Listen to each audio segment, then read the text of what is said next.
Sekarang masuk ke apa? Tanya jawab. Terima kasih dan juga rekan-rekan sekalian. Mungkin pertanyaan saya ke Kak Dian ya. Tadi menarik ya ngomongin soal corporate culture, terus tadi juga Ibu sempat sampaikan soal generasi strawberry ya. Mungkin kita di sini juga kebanyakan mungkin yang karyawan masih pada Gen Z juga dan punya atasan yang boomers ya, sekarang lagi duduki posisi-posisi penting gitu ya. Nah sebenarnya kebanyakan juga mungkin kalau di Indonesia masih perusahaan-perusahaan nasional itu masih sangat merasa bahwa komunikasi ini tier 3 gitu ya. Jadi kayak yang paling penting adalah tentang cuan-cuan itu tier 1-nya. Nah yang kayak gini nih jarang dipeduliin gitu ya, apalagi ngundang konsultan untuk nyari virus di perusahaan itu pasti jarang banget gitu ya. Nah sebenarnya yang paling menarik itu memang gimana tadi sempat diceritain soal gimana Gen Z ini sering terkait etika gitu ya. Padahal kita juga sering belajar ya mungkin dari sekolah sampai sekarang bahwa respect is earned ya. Respect itu didapat, bukan sesuatu yang orang akan respect kalau kita juga nggak menunjukkan contoh-contoh atau leadership yang bisa diterima oleh terutama mungkin Gen Z sekarang ya, yang bisa banyak contoh gitu ya. TikTok mereka ngelihat bos-bos yang lain kok baik, bos saya kok seperti ini gitu ya. Nah itu kan juga jadi pelajaran. Nah sebenarnya gimana caranya supaya boomers ini sadar bahwa terutama atasan-atasan kita semua gitu ya, sadar bahwa komunikasi adalah sepenting itu bagi kita karyawan yang di bawah gitu. Kadang kita kebanyakan mungkin sekarang juga ngerasa bahwa yang di bawah-bawah ini seringkali hanya sebagai angka gitu, bukan manusia atau bukan anak-anak baru gitu yang sebenarnya perlu banyak belajar, perlu diajari juga gitu ya. Tapi seringnya hanya menjadi angka aja gitu. Mungkin boleh disampaikan gitu, kita kira-kira treatmentnya bagusnya seperti apa supaya bisa lebih persuasif dan komunikasinya mungkin lebih produktif juga ya, bisa menuju perubahan gitu culture-nya. Makasih. Perkenalkan, nama saya Ira. Sebenarnya di sini saya mau nanya 2 pertanyaan kemungkinan. Kebetulan saya adalah Gen Z kali ya, mungkin saya kelahiran tahun 99. Tapi kebetulan saya sudah punya keluarga. Dengan suami itu beda usia 10 tahun. Dan kita punya satu keluarga itu punya perbedaan kultur budaya, kultur agama. Kebetulan saya sama suami beda agama. Sebenarnya yang saya mau tanyakan itu kan sebenarnya mungkin kalau saya notabene dari orang Jawa, suami saya itu orang Batak. Jadi kultur budaya memang banget kalau orang Batak itu kan lebih mengutamakan marga dan adat istiadat yang ada gitu. Jadi sebenarnya komunikasi antara saya sama suami itu kebetulan sebenarnya baik-baik aja. Kalau sebelum tidur saya minta maaf sama dia minta maaf sama saya gitu kan. Tapi yang susah itu sebenarnya komunikasi dengan ibu mertua saya, yang sebenarnya mengutamakan adat istiadat. Kebetulan saya sebagai Gen Z itu saya kurang percaya istilah-istilah kayak kalau di Islam itu mungkin ada kalau lagi hamil harus pakai bangle dan yang lain hal. Saya nggak percaya hal-hal kayak gitu. Terus kalau di adat Batak pun juga ada sebenarnya. Nah itu saya sempat bingung tuh gimana nanggepin mertua saya dengan harus bicara pelan saya salah, bicara tinggi mungkin saya juga nggak mungkin juga gitu kan.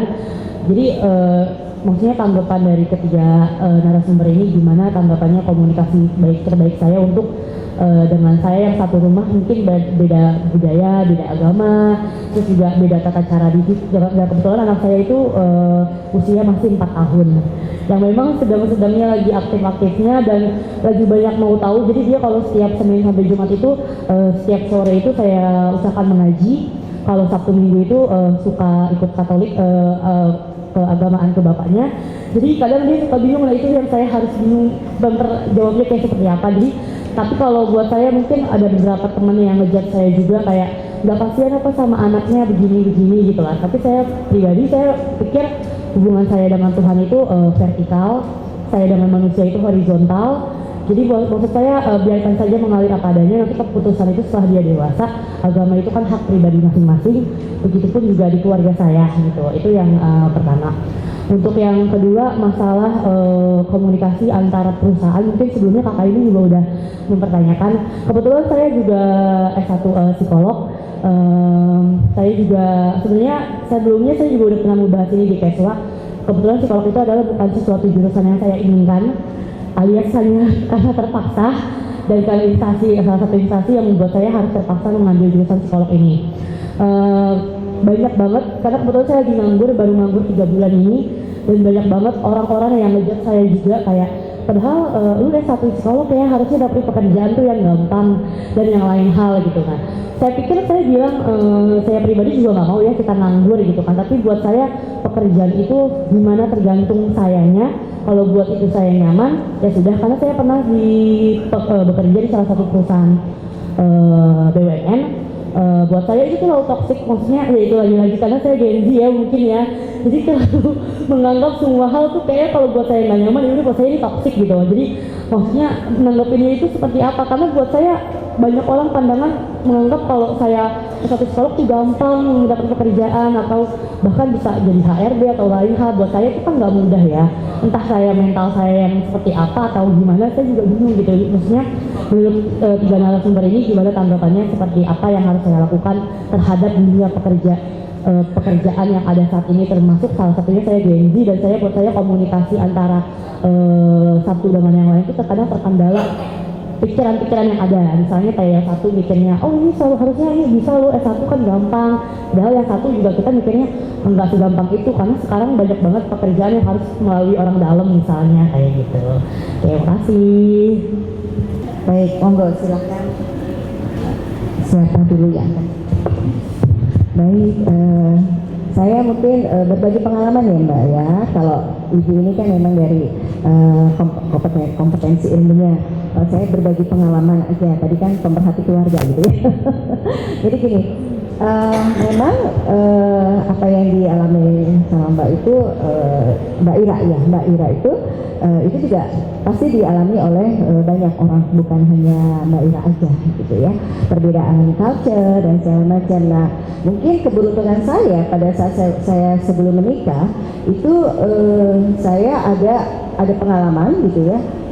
Pergi ke suatu negara, di situ ternyata parentingnya bagus banget gitu ya, sehingga saya melihat itu nggak dapat dari orang tua saya, nggak dapat juga dari lingkungan saya, apalagi ilmu saya kan dari fakultas hukum gitu ya, kecuali kalau misalnya fakultas psikologi mungkin saya akan ada dapat sedikit apa sih development itu, jadi psychology development itu apa, manusia itu kayak apa, berkembang seperti apa. Kalau kita tahu mungkin itu bagus banget, itu sebetulnya harus dijadikan ini mungkin ya, kalau di universitas apa namanya, ujian bukan mata kuliah wajib gitu loh, harusnya di pengantar psikologi gitu, semua orang harus tahu sebetulnya. Nah pada saat itu memang kita diajarkan menerima perbedaan gitu ya, jadi sebelum itu oh ya kalau misalnya berbeda, dia begitu, saya begini, maka jalan tengahnya apa, gitu kan? Itu nah sama nih pengalaman saya dengan suami saya. Suami saya itu orang Madura, gitu kan? Padahal saya waktu lagi muda itu, waduh, gitu kan? Pengen banget ya dapat orang Madura. Tetangga saya orang Madura tuh cerewet banget tuh, saya bilang, aduh, gue nggak mau deh dapat suami orang Madura, nggak tahu dapat orang Madura, gitu ya. Maksudnya Madura. Kemudian juga sementara saya dari Jawa Barat, gitu kan ya. Nah itu kita diskusi pada saat itu, gimana sih gitu kalau keluarga kamu ketemu di Fakultas Hukum Bu di Belanga. Jadi perbedaan itu memang kita waktu itu diskusikan gitu. Nah sekarang pun sebetulnya walaupun sudah menikah itu tetap kita harus terus diskusikan menurut saya ya, karena memang budaya itu juga berkembang, budaya itu juga pola pikir kita ya, persepsi kita juga berkembang gitu. Nah yang waktu saya sampai ada juga waktu saya menikah itu kakek dari suami itu pakai ini loh, primbon, pakai ini, pokoknya kamu harus tanggal sekian, jam sekian gini gitu ya. Saya nggak percaya ya kan, waktu itu udah agak modern nggak percaya gitu ya. Tetapi pada saat itu kita melihatnya begini, kita ikutin aja dalam arti menghormati. Kita hormati, kita ikuti, tetapi sebetulnya itu bukan yang kita, maksudnya kita yang bukan yang tujuan kita untuk mengikuti cara-caranya dia selanjutnya gitu ya. Enggak, tapi pada saat itu udah tanggalnya sekian, jamnya sekian, tata cara yang sekian, dan itu tidak bertentangan dengan agama kita gitu ya, agama Islam gitu. Udah jalani aja. Jadi memang lebih kepada kita memahami sudut pandang dari orang tua kita gitu, kakek kita atau orang tua kita. Jadi memang harus ada dari kita sendiri memposisikan diri kita, kalau kita mau lebih baik gitu maka harus kita dulu yang baik nih gitu. Tidak juga menuntut kepada orang lain harus memahami kita, tetapi bagaimana kita memahami orang lain dulu.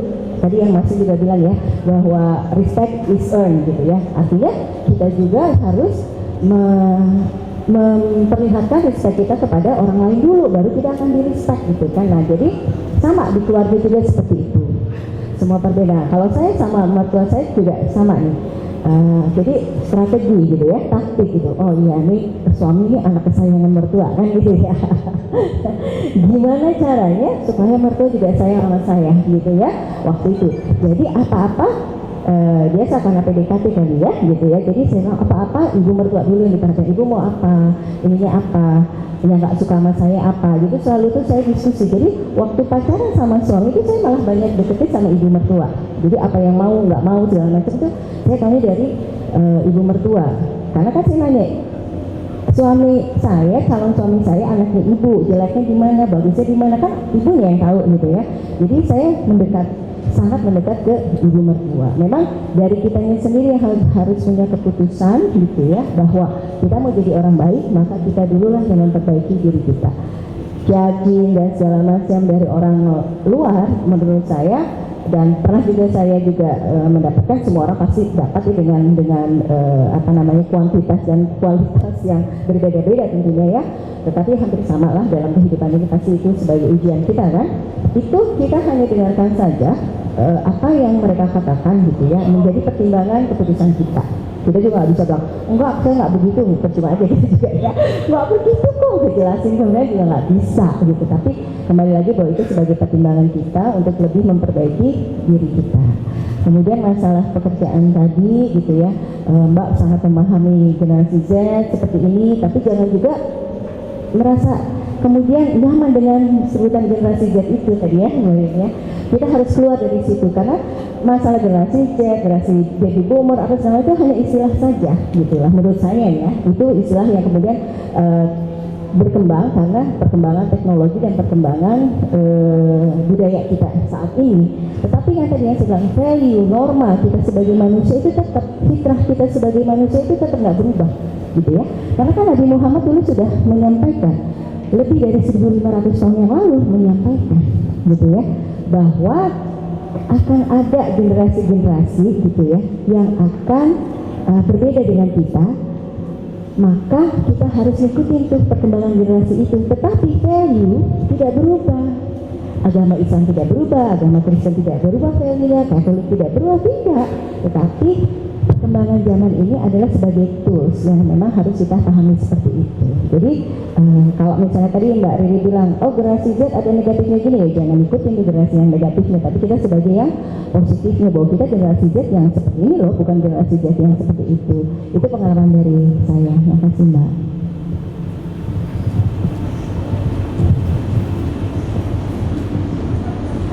Oke. Mungkin saya lebih ke pertanyaannya Mas siapa tadi Mas? Rizky. Iya Mas Rizky. Nah ini nih yang memang seringkali kan kita berkali-kali ada event itu tentang bagaimana membahas tentang generasi Z, dalam arti yang menjadi sasarannya adalah generasi Z. Itu sering sekali gitu ya. Kemudian nanti kalau lihat di TikTok apa segala macam, banyak sekali konten-konten yang menjudge generasi Z gitu. Makanya saya pikir ini generasi Z udah ini banget nih, resisten banget nih dengerin terus-terusan kayak dihujat gitu ya oleh generasi-generasi sebelumnya, oleh para petinggi-petinggi di perusahaan-perusahaan gitu. Gimana sih kok karyawan sekarang begitu gitu ya. Nah tentunya ini bukan hanya kesalahan dari satu generasi saja. Ya tadi seperti yang disebutkan tadi, ada gap komunikasi yang membuat terjadinya gap dalam hubungan itu. Kurangnya empati, tadi dari singgung juga oleh Budian tentang empati gitu. Jadi sama-sama tidak memahami apa yang terjadi dengan dari pihak saya generasi X ya. Generasi X-nya nggak paham apa sih yang terjadi dengan generasi Z. Generasi Z-nya juga nggak paham apa yang terjadi pada generasi orang tuanya, generasi kakek neneknya, kok gitu amat sih gitu ya, dan akhirnya memilih untuk berada di circle satu generasi lebih nyaman. Kemudian ya tadi seperti nyari informasi, lebih enak nyari informasi dari sosial media daripada nanya sama orang tua, ntar jawabannya nggak sesuai gitu ya, nggak sesuai selera ya gitu-gitu ya. Nah itu memang yang terjadi, makanya belakangan saya lebih sering sarankan untuk kita jangan cuman berusaha untuk memberitahu generasi Z-nya, kita juga harus memberitahu generasi di atasnya agar ada saling pemahaman ya, karena semuanya itu akan terjembatani kalau sudah saling memahami gitu. Nah emangnya kenapa? Misalnya kalau ditanya gitu, emangnya kenapa generasi yang dulu kok gitu-gitu amat gitu ya. Nah, sangat berbeda ya. Situasi ketika generasi X itu dibesarkan dengan situasi generasi Z dibesarkan itu sangat-sangat berbeda. Kalau generasi milenial mungkin masih ada di antara ya, ketika mereka lahir yang namanya teknologi informasi ini baru mulai muncul. Mungkin kalau milenial itu ada yang di usia SD baru dia kenal, ada yang di SMP, ada yang di SMA. Sementara generasi Z mereka lahir tuh udah ada gitu ya, mereka hidup di situ.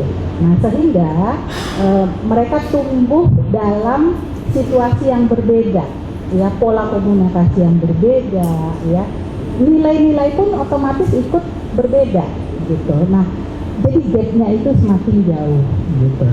Nah tadi juga ada ditanyakan terus solusinya bagaimana gitu ya. Nah solusinya salah satunya yang seperti saya katakan tadi. Saya mau cerita dulu nih, ada dari ruang konsultasi ada seorang mahasiswa udah tingkat akhir, dia udah skripsi nih, tapi kok nggak lulus orang tuanya bingung. Kenapa nih? Kan udah skripsi, nggak ada masalah. Ternyata dia ada satu mata kuliah yang gagal itu masih di semester pertama. Jadinya ya dia nggak bisa lulus karena yang ini belum selesai. Dia sudah ngulang 2 kali, gagal. Akhirnya ketika dia mau ngulang lagi dia udah takut duluan. Kalau saya 2 kali gagal berarti yang ketiga, keempat belum tentu saya ini. Akhirnya dia nggak pernah ambil itu mata kuliah. Ya gimana dia mau lulus? Dan orang tuanya nggak tahu itu. Sampai suatu ketika orang tuanya memaksa untuk datang ke kampus. Akhirnya diketahui masalahnya apa. Nah kemudian orang tuanya datang ke biro konsultasi dengan anaknya, ingin membicarakan apa yang harus kami lakukan kalau seperti ini. Nah yang terjadi sebenarnya apa? Si anak yang generasi Z tadi tidak mau memang berkomunikasi tentang perkuliahannya dengan orang tuanya. Kenapa? Karena dia menganggap orang tua saya tahu apa tentang perkuliahan saya. Ibu saya cuma ibu rumah tangga. Kalaupun dia bersosial media ya paling cuma posting foto-foto. Dia tidak belajar banyak hal. Sementara saya belajar banyak hal dari sosial media. Saya membaca buku-buku pengembangan pribadi. Saya lebih banyak tahu dari orang tua saya. Jadi untuk apa saya ngasih tahu orang tua saya? Nah, akhirnya saya katakan, kira-kira yang lebih kenal kamu siapa? Orang tua kamu atau buku-buku pengembangan pribadi tersebut? Ibu kamu atau sosial media yang kamu baca tersebut? Ya ibu saya lebih tahu saya.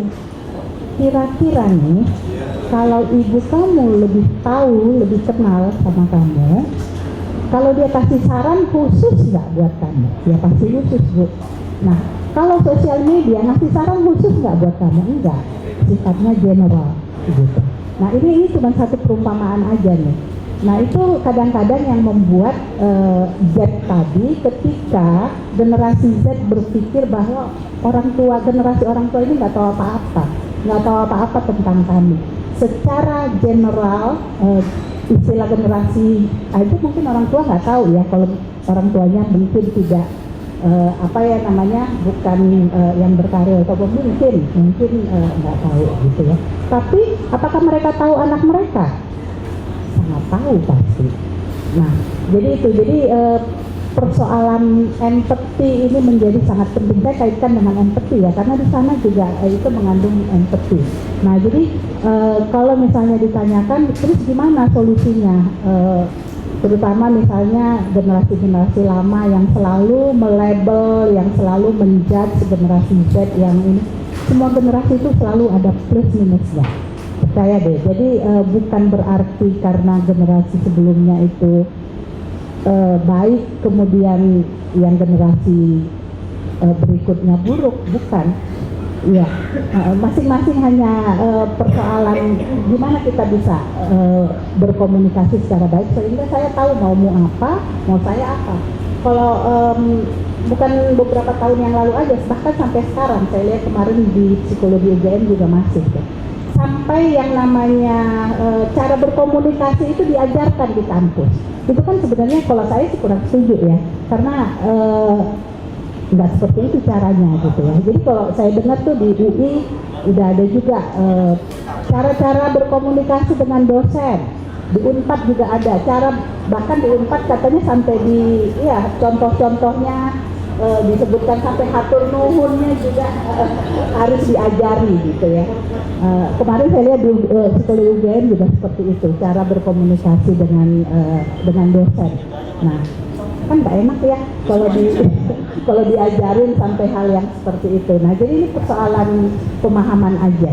Nah, jadi kalau ya benar tadi kata Masnya, kalau ingin dihargai ya kita harus menghargai orang lain juga. Nah, itu memang yang terjadi. Nah, kalau kita semua punya kesadaran itu, ya alangkah manisnya ya hubungan antar generasi tersebut. Ya kuncinya memang itu, menghargai orang dulu, baru nanti orang lain menghargai kita. Jadi semua dimulai dari kita sendiri.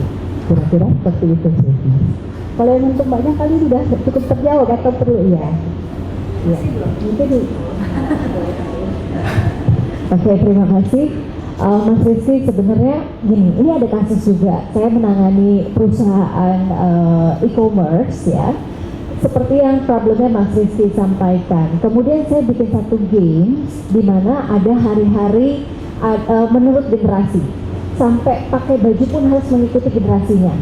Jadi ada waktunya mereka, misalnya minggu ini di hari apa mereka harus pakai gaya style 70-an. Terus ada gaya style 80-an, 90-an, sampai tahunnya Gen Z gitu. Sampai si boomers itu bapak-bapak, ibu-ibu boomers harus pakai baju Gen Z ala-ala Korea lah, kemudian Harajuku style lah. Itu saya bilang harus bikin, dan mereka pakai itu. Dan itu seru banget gitu loh. Selain pakai baju, kemudian satu lagi, kebiasaan boomers itu apa sih yang nggak disukai sama Gen Z? Kebiasaan Gen Z apa yang nggak disukai sama boomers? Akhirnya mereka tulis deh. Saya nggak ngasih tahu itu dulu, tapi saya suruh mereka coba yang generasi boomers sukanya ngapain aja. Semangat banget kan mereka tulis. Milenial, oke. Gen Z, oke. Udah semua, oke. Saya switch, oke. Tuker ya. Generasi ini harus melakukan ini. Nah, itu ada engage. Jadi ada engagement sehingga mereka merasa gini. Oke, saya ada di masa-masa di nuansa generasi atasan saya nih. Jadi itu dulu harus dipahami. Kemudian mulai dari, jadi kita bikin sesuatu yang fun gitu, something fun yang nggak nyebelin, yang mungkin jadinya ini menjadi asik ya gitu loh. Program ini asik banget. Nah, itu salah satunya Mas Rizky. Mungkin nanti di kantornya boleh diusulin sama HR ya. Jadi gini, sebenarnya gap itu ada karena kita tuh nggak saling paham. Dan kita itu saling nggak kenal gitu. Kalau gue maunya gini, kalau gue maunya gini gitu kan. Tapi ketika kita berbaur, ketika kita sudah kenal, ini sebenarnya bonding ya. Kita menciptakan bonding gitu kan. Tapi gimana sih menciptakan bonding yang have fun, yang nggak nyebelin atau yang nggak disuruh baca SOP gitu. Jadi kita menciptakan sesuatu yang fun. Ini terkait dengan creativity sih sebenarnya. Sehingga begitu itu terjadi, mereka senang banget. Akhirnya mereka bisa mengembangkan, bahkan Gen-Z-nya ngembangin, gimana kalau kita bikin ini? Gimana kalau kita bikin ini? Gitu kan, jadinya seru. Itu ya Mas Rizky, mungkin bisa diaplikasikan di kantor ya. Dan mungkin untuk Mbak Ira, ini saya luar biasa banget ya dengar Mbak Ira punya harmonisasi di keluarga yang begitu Pancasila menurut saya ya. Dan kemudian kalau di BNPT, Badan Nasional Penanggulangan Terorisme itu kita Indonesia Harmoni, jadi memang benar-benar mengutamakan keberagaman, saling respect ya, each other gitu ya. Dan saya paham sekali bagaimana menghadapi keluarga tadi dari Batak ya. Karena dulu mantan saya orang Batak ya, beda agama pula. Sama lah kita tos. Jadi ini luar biasa karena kalau misalnya Mbak Ira sudah menikah dan punya anak, berarti kan keluarga suami sudah menerima sebenarnya apapun itu Mbak Ira, begitu. Jadi sebenarnya kuncinya adalah bagaimana tadi juga ya, saling menghargai, kemudian juga bikin sesuatu, berpikirlah sesuatu yang fun gitu ya. Maksudnya jangan ini jadi beban, atau bahkan Mbak Ira terlalu mendengarkan orang-orang di luar sana gitu loh. Jadi yang jalanin Mbak Ira loh, ngapain juga. Kalau saya selalu bilang banyak yang mau karyawan saya, mau mahasiswa saya bilang pakai switch on, switch off. Kapan harus kita switch on dengerin orang, tapi kapan kita harus switch off nggak usah didengerin gitu. Itu kita sendiri. Karena rugi kita loh kalau kita ngedengerin masukan orang yang sebenarnya orang itu nggak selalu membangun loh. Masukan orang itu nggak selalu bangun. Dan bukan gini, oh dia tapi dia sahabat saya. Jangan salah, sahabat itu kadang-kadang malah menjatuhkan kita loh, tanpa disadari dia merasa bersaing. Atau tanpa disadari dia merasa kok ini gini ya, itu kita harus aware. Jadi kita harus punya sense of crisis di dalam diri kita sendiri. Maksudnya gini, ketika ada kata-kata seperti itu, kalau misalnya Mbak Ira udah gini, ini kok kayaknya nggak benar ya udah nggak usah didengerin gitu. Jadi lebih percaya diri lagi bahwa Mbak Ira udah masuk ke tahap ini dengan lingkungan yang sangat beragam, itu saya udah angkat jempol loh. Nggak semua orang juga seperti itu loh Mbak Ira, itu benar-benar luar biasa. Jadi pertahankanlah dengan keharmonisan itu, gitu ya Mbak Ira. Terima kasih. Kita jadi kaya banget nih. Saya sebagai psikologi menjadi semakin kaya. Terima kasih. Ini kakak-kakak yang luar biasa. Mungkin ada pertanyaan lagi? Mohon izin saya Anggi, terima kasih atas penjelasannya. Tadi sempat saya tinggal karena tadi saya sholat dulu.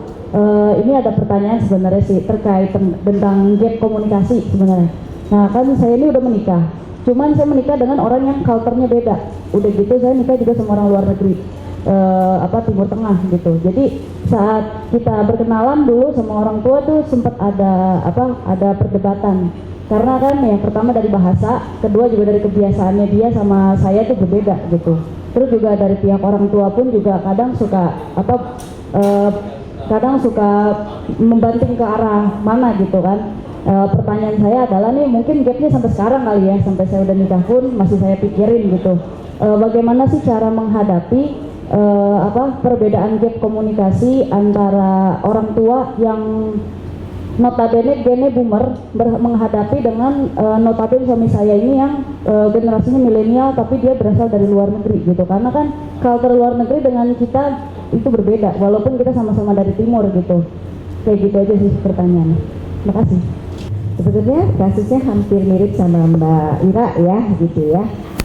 Seperti tadi, kalau kita menghadapi sesuatu yang tadi saya sampaikan ke Mbak Ira, menghadapi sesuatu diri kita dulu yang kita benahi gitu ya. Kalau ini menurut saya loh ya, tapi Mbak psikolog sama Mbak dari kita dulu, sehingga kita harus memahami siapa nih pasangan kita sekarang ini. Oh perbedaan kan pada saat kita menikah kita udah tahu dong gitu ya, culture-nya berbeda.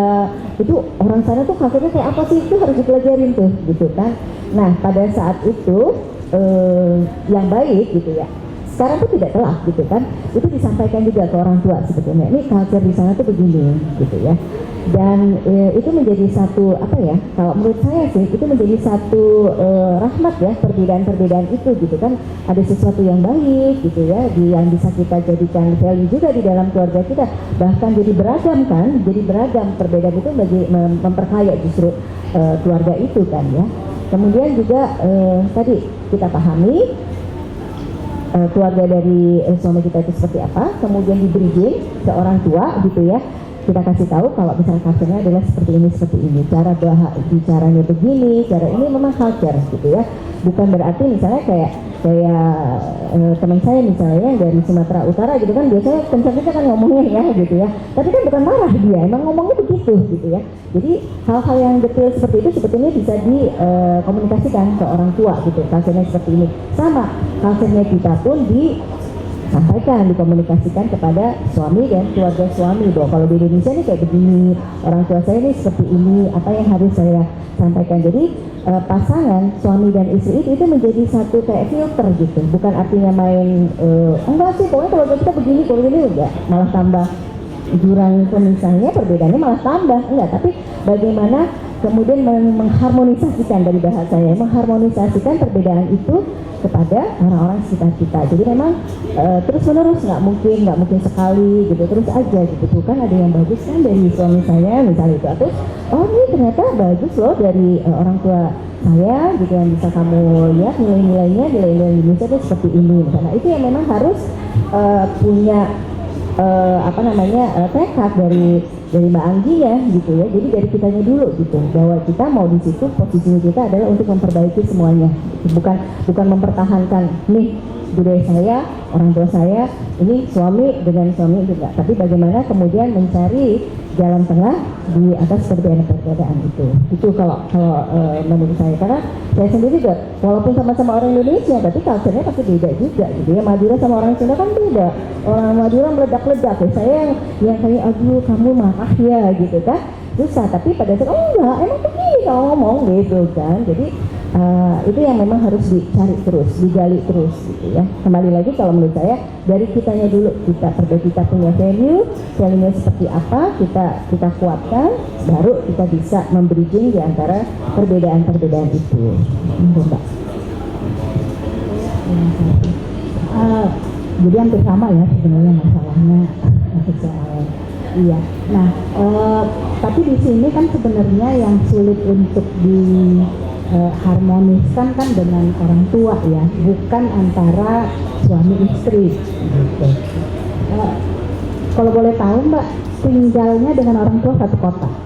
Kalau sekarang Udah enggak. Setelah tidak tinggal satu kota, permasalahan itu masih terasa nggak? Masih. terutama terkait uang, karena kan kalau di daerah di budaya dia itu kalau keuangan dikelola oleh dia, oleh suami. Kalau kita tuh mikirnya kita sebagai perempuan gitu. Jadi yang masih gap tuh sampai saat ini tuh kayak gitu. Berarti bukan di sini ada gap suami istri sebenarnya. Tapi kalau saya masih udah memaklumi gitu istilahnya, dan saya juga udah mempelajari budaya dia gitu istilahnya, karena kan udah sempat ke sana jadi udah tahu. Cuman orang tua tuh masih nggak ngerti. Orang tua dari orang Saya, oh. karena orang tua dia kan udah ada, jadi Oke. Nah, ada satu hal sih sebenarnya di sini. Kenapa orang tua Iya, ini kan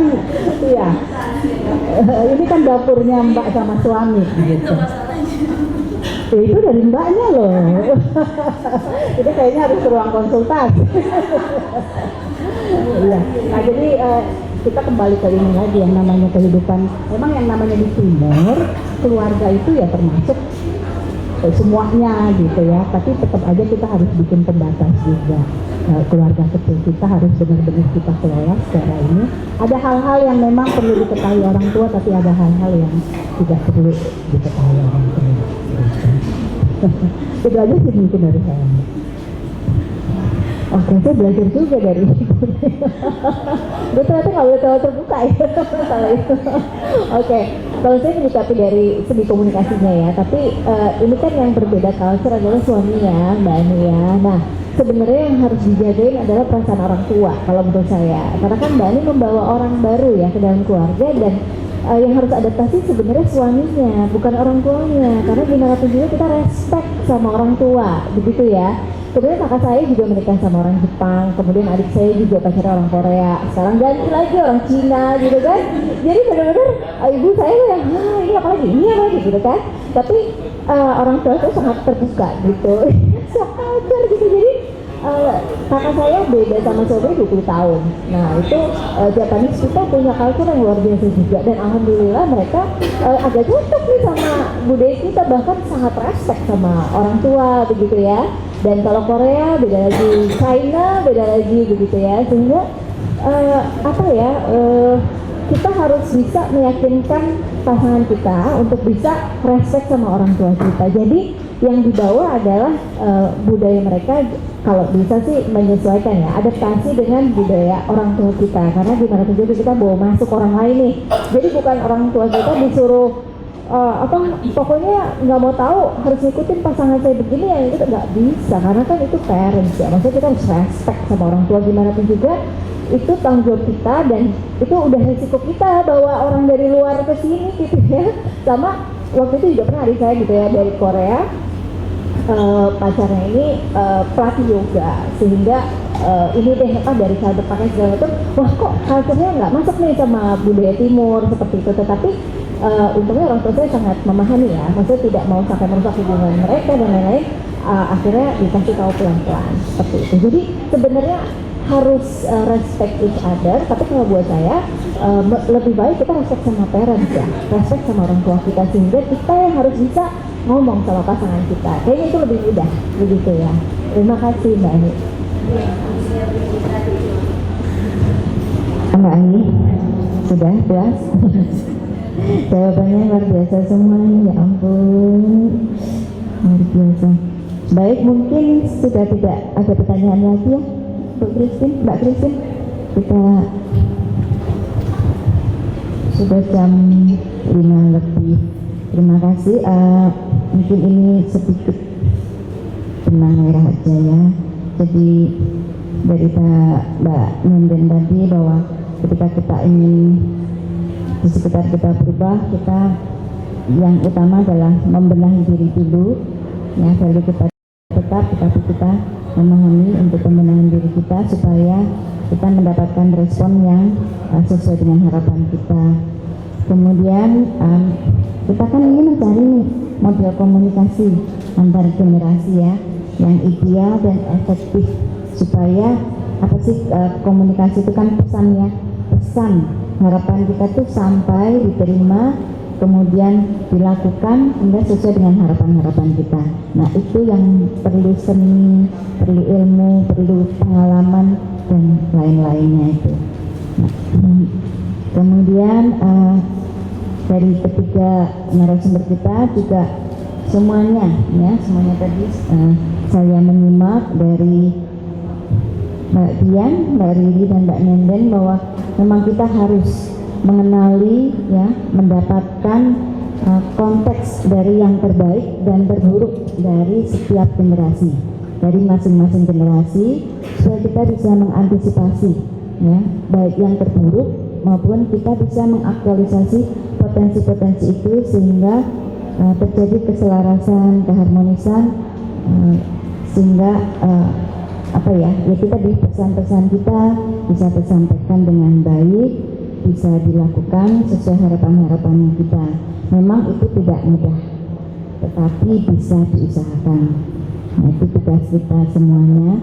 Mungkin saya boleh minta closing dari masing-masing, Mbak Dian, Mbak Iri, sama Mbak Nenek. Monggo. Sebagai penutup ya kita acara ini, kami mohon closing masing-masing. Baik, Mbak. Ya, zamanku dulu. Ya, kalau menurut saya bahwa perubahan teknologi itu pasti merubah perilaku kita. Jadi sebetulnya bukan perilaku kita yang dirubah secara otomatis, tetapi karena ada perubahan kita beradaptasi, maka kita harus juga merubah perilaku kita sesuai dengan perubahan zaman yang sekarang. Dengan perubahan zaman yang sekarang lebih terbuka, teknologi yang canggih, maka mau nggak mau, suka nggak suka, kita juga harus beradaptasi dengan kemajuan teknologi seperti itu. Nilai-nilai tentu saja tidak berubah, tetapi tadi media sosial, teknologi adalah sebagai sarana untuk kita tetap menjalankan dan mempertahankan nilai-nilai kita atau mengimplementasikan nilai-nilai kita. Terima kasih. Dari saya mungkin singkat saja, yang paling penting adalah empati. Bagaimana kita menempatkan diri kita pada posisi orang lain. Nah, kalau kita udah punya empati, biasanya otomatis itu komunikasi akan bisa lebih lancar. Sebenarnya saya juga sama dengan Kakak Riri. Empati itu adalah elemen dari komunikasi hati, sehingga komunikasi hati itu adalah dasar untuk kita melakukan komunikasi semuanya. Sehingga memang saya setuju sekali manusia harus memiliki empati sehingga semuanya bisa damai gitu ya. Karena dengan empati itulah kita bisa saling memahami. Itu saja dari saya, terima kasih. Tepuk tangan untuk ketiga narasumber kita yang luar biasa. Mungkin ada yang disampaikan? Terima kasih Bu Maria. Terima kasih kakak-kakak. Talkshow-nya seru hari ini ya. Sebelum tutup mungkin kita mau minta Pak Dokter untuk memberikan penyelamatan. Silakan.